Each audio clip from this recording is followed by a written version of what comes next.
जय हिंद, वंदे मातरम। आप सभी लोगों का एनपीजी क्लासेस में स्वागत है। आज हम आप लोगों के सामने उत्तक की परिभाषा और उत्तक के प्रकार के ऊपर चर्चा करने जा रहे हैं। आज हम सबसे पहले बात करते हैं, ध्यान सुनिएगा। उत्तक की जब बात की जाती है, कोशिकाओं के समूह को उत्तक कहा जाता है। कोशिकाओं के समूह को उत्तक कहा जाता है और कोशिकाओं के समूह जो उत्तक होते हैं वो विशेष कोशिकाओं से मिलकर के विशेष अंगों का निर्माण भी करते हैं। अंगों के आधार पे कोशिकाएं भी अलग अलग प्रकार की होती हैं और उत्तक भी अलग अलग प्रकार के होते हैं। और अलग अलग अंगों के लिए, जैसे लीवर की कोशिकाओं को हम हिपैटिक सेल कहते हैं, हृदय की कोशिकाओं को हम कार्डियाक सेल कहते हैं। समझ में आ रही बात? आहार नाली कोशिकाओं को एलिमेंट्री कैनाल सेल कहते हैं। तो जैसे जैसे आर्गन, किडनी की कोशिकाओं को नेफ्रॉन कहते हैं, यानी जैसे आर्गन उनकी वो कोशिकाएं, ऐसे नाम दिए जाते हैं। अब ध्यान सुनिएगा, मैं आपको जो उत्तक के बारे में बताने जा रहा हूं वो उत्तक के इतिहास से लेकर के, उत्तक के प्रकार से लेकर के, उत्तक के सभी विशेष जो अंग होंगे उत्तकों के आधार पे, उन सभी विषयों पे हम चर्चा करने जा रहे हैं। बस ध्यान दीजिएगा, सारी बातें आपके दिमाग में फिट होंगी और एग्जाम में मामला हिट होगा। अब ध्यान दीजिए, उत्तक शब्द का सर्वप्रथम प्रयोग अगर बात करते हैं, उत्तक शब्द का सर्वप्रथम प्रयोग ग्रीव नामक वैज्ञानिक ने 1641 में किया था। अब सोचेंगे कि कोशिका की खोज हुई थी 1665 में, उत्तक को कैसे 1641 में दे दिया गया? भाई, उत्तक शब्द का प्रयोग तो उन्होंने किया था, लेकिन इसे वो परिभाषित नहीं कर सके। बाद में उत्तक शब्द का प्रयोग, वो परिभाषा दोनों देने का काम बाइकट नामक वैज्ञानिक ने किया था। बाइकट नामक वैज्ञानिक ने उत्तक शब्द का प्रयोग भी किया और परिभाषा दी। उत्तक क्या होता है? उत्तक विज्ञान जो होता है, उत्तक विज्ञान का अध्ययन हिस्टोलॉजी कहलाता है। इसे उत्तक विज्ञान को हिंदी में औतिकी के नाम से भी जानते हैं। कोशिकाओं का के समूह को उत्तक कहते हैं, वह इसके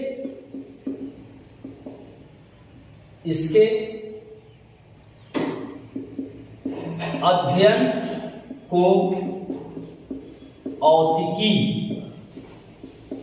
के नाम से जाना जाता है।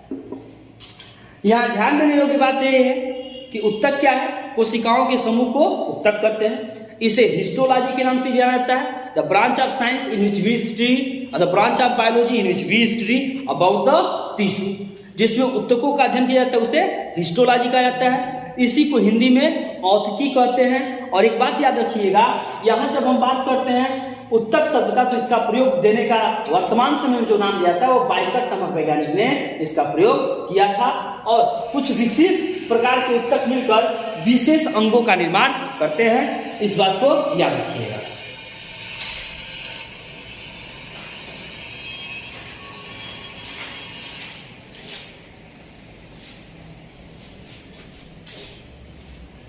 यहां जब बात की जाती है, ध्यान दीजिएगा कि इस शाखा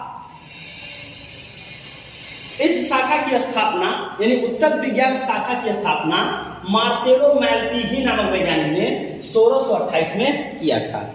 और औतिकी शब्द का प्रयोग, जिसकी बात आती है, औतिकी शब्द का प्रयोग, औतिकी यानी उत्तक विज्ञान के अध्ययन को औतिकी कहते हैं। और इस शब्द का प्रयोग, औतिकी शब्द का प्रयोग मेयर नामक वैज्ञानिक ने किया था। मेयर ने किया था, इसे याद रखिएगा कि औतिकी शब्द का प्रयोग मेयर नामक वैज्ञानिक किया था। औतिकी क्या है? उत्तकों का अध्ययन। उत्तकों के अध्ययन को इंग्लिश में हिस्टोलॉजी कहते हैं, हिंदी में औतिकी कहते हैं। और औतिकी के नाम से इसे जाना जाता है। और औतिकी शब्द का प्रयोग मेयर नामक वैज्ञानिक ने किया था। और इस शाखा की स्थापना का श्रेय मार्सेलो मैलपीघी को जाता है। मार्सेलो मैलपीघी ने 1628, 1694, ये उनके डेट ऑफ बर्थ और डेट ऑफ डेथ दोनों है। इन्होंने उत्तक विज्ञान शाखा की स्थापना की, जिसमें उत्तकों को विशेष रूप से पढ़ा जाता है। उत्तकों की अगर बात करें जंतु आधार पे, तो उत्तकों को दो भागों में बांटा गया। एक को कहा गया जंतु उत्तक और एक को कहा गया पादप उत्तक। जंतु उत्तक यानी एनिमल टिश्यू, मुख्यतः अगर देखा जाए तो टिश्यू 4 प्रकार के होते हैं, लेकिन कुल अगर देखा जाए तो ये 5 प्रकार के होते हैं। एक छोटा सा ट्रिक मैंने आप लोगों के लिए बनाया हुआ है। जैसे इंद्रलोक की सभा में जो महाराज देवराज इंद्र जिन्हें देवताओं का राजा भी कहा जाता है, उनकी सभा में ऐसा माना जाता था कि रंभा और उसी मेनका ये नृत्यांगनाएं थी। तो एक उसी पे मैंने एक छोटा सा ट्रिक बनाया हुआ, मेनका। क्या बनाया मैंने? मेनका। ये जंतु ऊतक की बात करते हैं, इसके लिए मैंने एक ट्रिक बनाया हुआ है, मेनका। मेनका में एम का मतलब मस्कुलर टिश्यू, जिसे हिंदी में कहते हैं पेशीय ऊतक। हिंदी में क्या कहते हैं? पेशीय ऊतक। ई यानी इपिथेलियल टिश्यू, इसे हिंदी में उपकला ऊतक कहते हैं। एन यानी नर्वस टिश्यू, इसे तंत्रिकी ऊतक के नाम से जाना जाता है, तंत्रिकी ऊतक। सी जिसे कनेक्टिव टिश्यू या संयोजी ऊतक के नाम से जाना जाता है।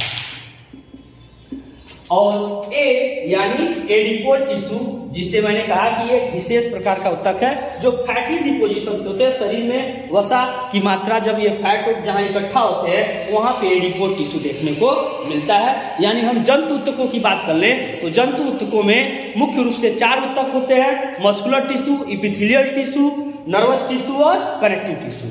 पांचवा और लास्ट जो अलग से मैंने बताया वो एडिपोज टिश्यू है। टोटल अगर बात की जाए तो 5 प्रकार के हैं, जिसमें मुख्य कितने होते हैं? 4 होते हैं, ये जंतु ऊतक होते हैं। और प्लांट टिश्यू या पादप ऊतक की बात करें, मैंने कहा कि जंतुओं के जीवों के आधार पे ऊतकों को 2 भागों में बांटा गया। बस सीधी सीधी बात समझिएगा कि ऊतक क्या है। कोशिकाओं के समूह को ऊतक कहते हैं। ऊतक शब्द के प्रयोग का वर्तमान श्रेय किसको जाता है? बाइकर नामक वैज्ञानिक को, उन्होंने इसकी परिभाषा भी दी थी। ऊतक का अध्ययन औतिकी कहलाता है, इसे हिस्टोलॉजी के नाम से भी जानते हैं। औतिकी शब्द का प्रयोग मेयर ने किया था और हिस्टोलॉजी ब्रांच की स्थापना या उसकी शाखा की स्थापना मार्सेलो मैल्पीगी नामक वैज्ञानिक ने किया था। फिर ऊतकों को जीवों के आधार पे यानी जीवों के आधार पे उसे 2 भागों में बांटा गया। एक को कहा गया एनिमल टिश्यू, एक को कहा गया प्लांट टिश्यू, एक को कहा गया जंतु ऊतक, एक को कहा गया पादप ऊतक। एक छोटा स्ट्रिक मैंने बताया, मेनका। मेनका में याद रखिएगा, एम यानी मस्कुलर टिश्यू, ई यानी इपिथेलियल टिश्यू, एन यानी नर्वस टिश्यू, सी यानी कनेक्टिव टिश्यू, ए यानी एडिपोज टिश्यू। जो आपके 5 प्रकार के जो जंतु ऊतक हैं आपके सामने रखे हुए हैं, बिल्कुल लल्लन टॉप एक्सप्लेनेशन के साथ। ये आपके दिमाग में बात बैठेगी भी और दिमाग में ये याद बनी भी रहेगी। इस ट्रिक को बिल्कुल अपने दिमाग में बैठा रखिएगा। फिर मैंने कहा कि पेशी ऊतकों की बात कर ले तो फिर इसे 3 भागों में बांटा गया। पेशी ऊतकों को कितने भागों में बांटा गया? एक को कहा जाता है रेखित पेशियां, रेखित पेशियां, इसे कहते हैं स्ट्राइएटेड मसल, स्ट्राइएटेड मसल। दूसरा अरेखित पेशियां, इसे कहते हैं नॉन स्ट्राइएटेड। और हिट पेशियां, इसे कहते हैं कार्डियाक मसल। कार्डियाक मसल जो है ये हार्ट में इस आधार पे अगर कार्य के आधार पे बात कर लें तो पेशियां 2 प्रकार की होती हैं, एक होती है ऐच्छिक और एक होती है अनैच्छिक। एक को कहते हैं वॉलंटरी और एक को कहते हैं इनवॉलंटरी। वॉलंटरी मसल्स वे मसल होते हैं जो पेशियां हमारी इच्छाओं से काम करती हैं। जैसे मान लीजिए किसी पे हमें प्यार आया तो प्यार से सहला रहे हैं, हाथ उठा करके मैंने सहलाया, हाथ की पेशियां काम की और हाथ की पेशियां हमारी इच्छा से काम की, ये आपकी हो गई वॉलंटरी।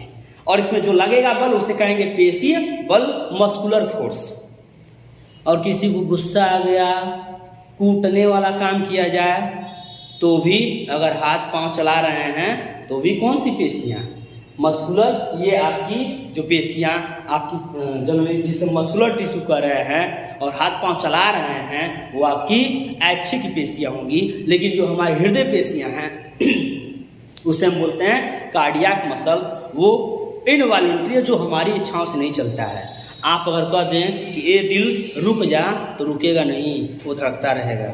अगर वो रुक गया जिस दिन, आप हमेशा के लिए रुक जाएंगे। इस बात को दिमाग में बैठा लीजिए।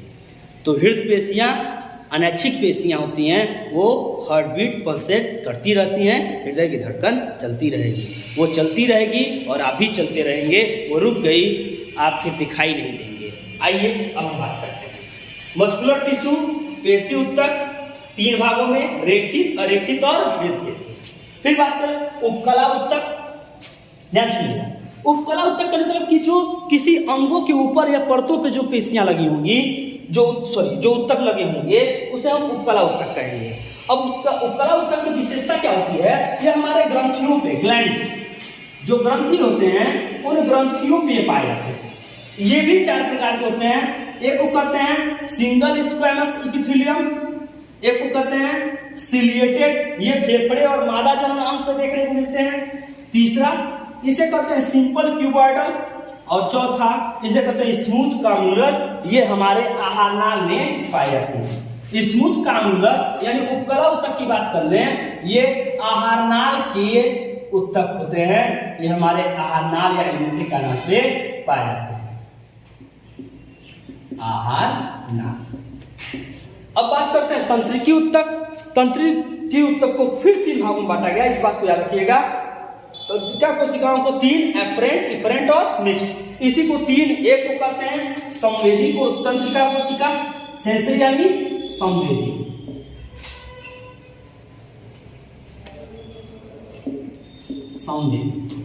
एक को कहते हैं मोटर, इसे ये ढोने का काम करता है, संवेदनाओं को ये ले जाने का काम करते हैं, ये वाहक भी कहलाते हैं। और मिक्स्ड इसे कहते हैं मिश्रित, ये सेंसरी और मोटर न्यूरॉन को जोड़ने का काम करते हैं, उन्हें हम मिक्स्ड नर्व भी कहते हैं। यानी नर्व टिश्यू जो होंगे, नर्व सेल के बनेंगे, यहाँ नर्व सेल 3 हो गए, sensory nerve cell, motor nerve cell या और मिक्स्ड नर्व सेल। ये नर्व सेल जो होंगे, जिसे नर्व सेल यानी जिसे नर्वस टिश्यू बनाने वाले सेल को एक शब्द में न्यूरॉन कहा जाता है। क्या कहा जाता है? न्यूरॉन कहा जाता है, याद रखिएगा। अब आइए बात करते हैं कनेक्टिव टिश्यू, संयोजी ऊतक। वे ऊतक जो अंगों को, ग्रंथियों को या सभी को एक दूसरे से जोड़े रखने का काम, बांधने का काम करते हैं, उन्हें हम बोलते हैं संयोजी ऊतक। अब संयोजी ऊतक की बात कर लें तो हमारा रक्त भी क्या है? संयोजी ऊतक है। हमारी लसिका भी क्या है? संयोजी ऊतक है। हमारी हड्डी भी क्या है? संयोजी। इसे अस्थिर कहते हैं, याद रखिएगा। बोन लिखा शब्द यानी अस्थिर, और कार्टिलेज जो है ये लचीले होते हैं और मुलायम होते हैं, लचीले व मुलायम, याद रखिएगा। जो हड्डियां लचीली और मुलायम होती हैं वो कान की हड्डियां, हमारे फेफड़े की पसलियों की जो हड्डियां होंगी, सॉरी फेफड़े के ऊपर होगी हमारे पसलियों की जो हड्डियां होंगी, इन सब में लचीलापन देखने को मिलता है, फ्लेक्सिबिलिटी पाई जाती है, इसलिए इसे कहते हैं कार्टिलेज। कार्टिलेज इसे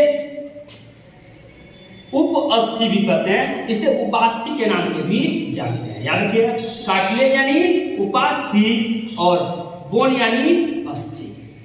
अस्थि यानी हड्डी बिल्कुल साड, जब सॉलिड होंगे, हार्ड होंगे वो बोन होंगे, और फ्लेक्सिबल होंगे, लचीले होंगे वो आपके कार्टिलेज होंगे, जैसे कान में, नाक पे, ठीक, ये सब क्या है? कार्टिलेजिनस होंगे, इसे कार्टिलेजिनस बोन के नाम से भी जाना जाता है। तो संयोजी ऊतक ब्लड होंगे, लिम्फ होंगे, बोन होंगे और कार्टिलेज होंगे। फिर बात करते हैं वसी ऊतक। तो वसी ऊतक एडिपोज टिश्यू, मैंने कहा कि एक विशेष प्रकार का जमाव होने लगता है शरीर में, फैट की मात्रा जब एक जगह कहीं इकट्ठा होने लगती है, वसा के रूप में हो, फैट के रूप में, कुबर जैसे कहीं हिप बन जाता है, कुबर ऊपर जैसे संरचना बन जाती है, इस रूप में। स्टमक वाले पार्ट पे ये अगर जमने लगे, हमारे शरीर की जो कहीं कहीं जो झुर्रियां होती हैं वो लगी होती है कहीं कहीं पे, वो फैट डिपोजिशन या वसी ऊतक के जमाव को भी प्रदर्शित करने का काम करते हैं। यहाँ एक बात ध्यान दीजिएगा, मैंने आपको बताया ऊतक की परिभाषा, कोशिकाओं के समूह को ऊतक कहते हैं, जो विशिष्ट प्रकार के ऊतक या कुछ विशिष्ट प्रकार के ऊतक मिलकर अंग का निर्माण करते हैं। अंग के निर्माण की प्रक्रिया ऑर्गेनोजेनेसिस, याद रखिएगा।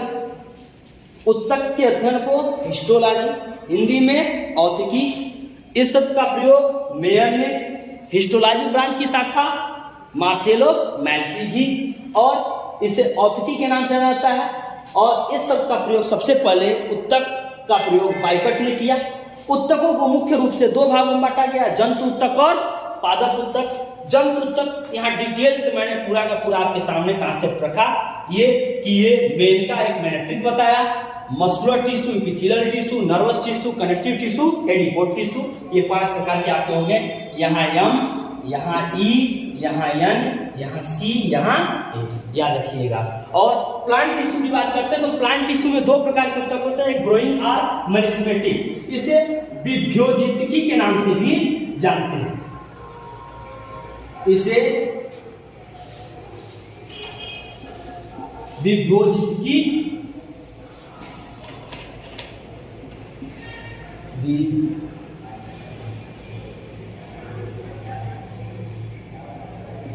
विभ्योजितकी ऊतक के नाम से जानते हैं। इसमें विभाजन जो होता है बार बार होता है, डिवीजन जो होता है बार बार विभाजन होता है, और बार बार विभाजन होने का मतलब क्या है, पौधों के विकास व ग्रोथ, लंबाई में वृद्धि, सब में वृद्धि में जो भाग लेंगे उसी को हम मेरिस्टेमेटिक टिश्यू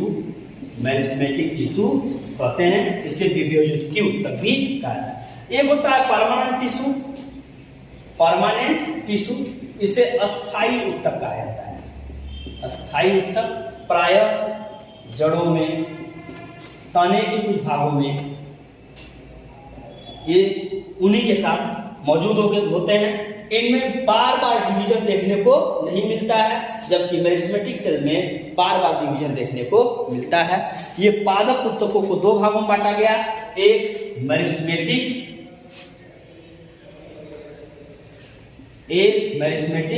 और दूसरा परमानेंट टिश्यू। एनिमल टिश्यू को 5 भागों में बांटा गया, मुख्य रूप से 4, मस्कुलर, एपिथेलियल, नर्वस और कनेक्टिव। 5वां रूप एडिपोज। आई होप आपको सारी बातें समझ में आई होगी। टिश्यू क्या है? टिश्यू की शाखा हिस्टोलॉजी, हिंदी में औतिकी। उसके साथ साथ इसे 2 भागों में बांटा गया। इस शाखा की स्थापना मार्सेलो मैलपिगी ने, औतिकी शब्द का प्रयोग मेयर ने। इसे 2 भागों में बांटा गया, जंतु ऊतक, पादप ऊतक। जंतु ऊतकों के पूरे प्रकार और उसके उदाहरण मैंने यहाँ पे रखे। पादप ऊतकों की बात की गई, मेरिस्टेमेटिक, विभ्योजितकी ऊतक और अस्थायी ऊतक, मेरिस्टेमेटिक टिश्यू, परमानेंट टिश्यू।